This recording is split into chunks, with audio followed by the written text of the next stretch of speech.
اهلا وسهلا متابعيني. اليوم راح اسوي لكم اطيب كيكة حليب، كيكة باردة وجدا لذيذة بطريقة سهلة ولذيذة. اول شي راح نحتاج 4 بيضات،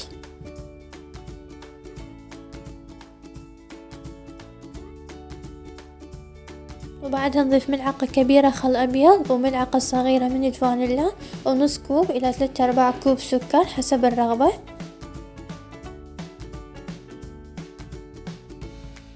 ونخلطها لحد ما يصير لونها ابيض وقوامها كريمي.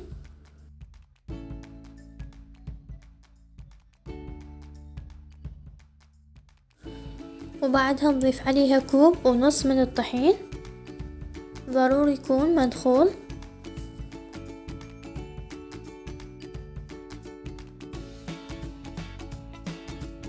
وملعقة كبيرة من البيكنج باودر،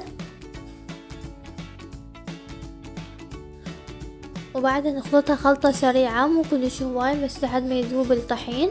واذا احتاجينا شفنا القوام ثقيل نضيف ربع كوب من المي لحد ما يصير عندنا القوام هيجي، وبعدها نضيفها ببايركس يكون مدهون بزيت ورشة طحين، وشوي نعدلها ونطلع الهواء من عندها، ونخليها بالفرن لحد ما تستوي. وأول شي راح نحتاج 4 ملاعق كبيرة من الحليب باودر، ولتر من المي، وكيس من كريمة الشانتيه البيضة،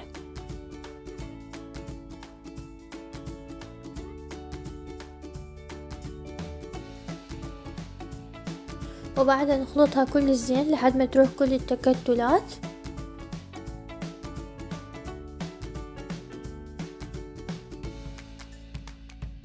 ونضيف عليها علبة من القشطة ونرجع نخلطها ونخليها بالثلاجة لحد ما تبرد كل زين.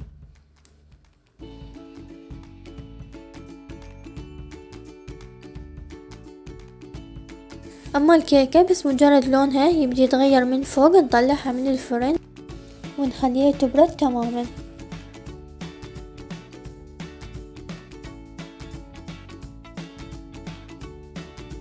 وبعدها نقلبها ونضيف كل الصوص مال الحليب اللي سويناه، كل ما تضيفون اكثر كل ما راح تصير الكيكة اطيب.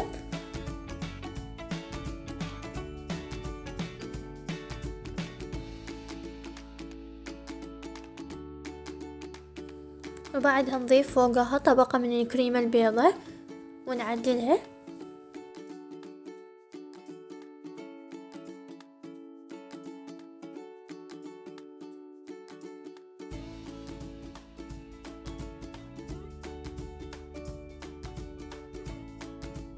وبعدها نخليها بالثلاجة لحد ما تتماسك عندنا طبقة الكريمة، ونضيف فوقها الكراميل،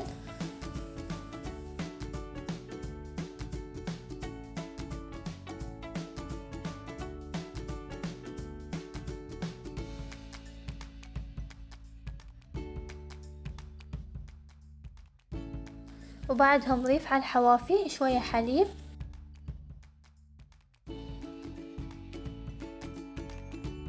وهذا الشكل بالنهاية، وسهمكم العافية.